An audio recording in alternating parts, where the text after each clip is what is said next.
Във вторник, 1 март, бензин А95 се продаваше по-евтино, отколкото струва в България в 6 европейски държави.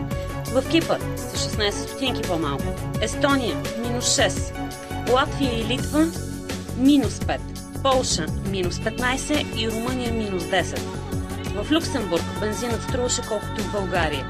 Близо до българските са цените в Словения и Малта. Това показва справка в Европейския енергиен портал.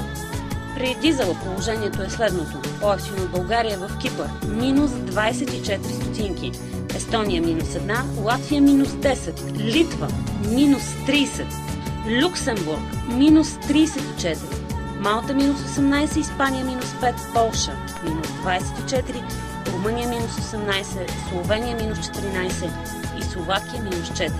Като в България или с една 2 стотинки по-скъпо струва нафтата в Австрия, Финландия и Унгария. Във Франция е по-скъпа с 8 стотинки.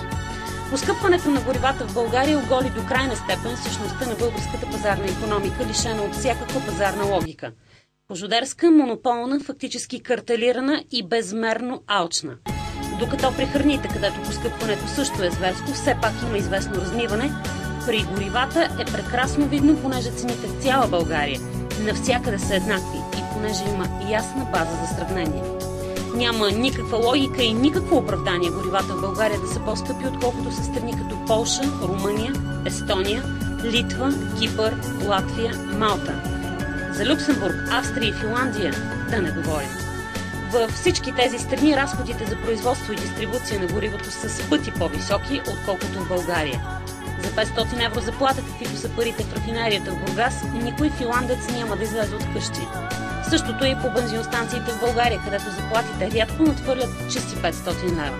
Като дори в Словения тази работа обикновено носи около 1000 евро, че и повече. В момента така нареченият български бизнес с мълчаливото съдействие на държавата върши нагло издевателство спрямо нормалния човешки разсъдък. Цинична проверка колко още може да издържи българина. Колко още може да бъде смъкнато от един беззащитен, обезверен, парализиран народ.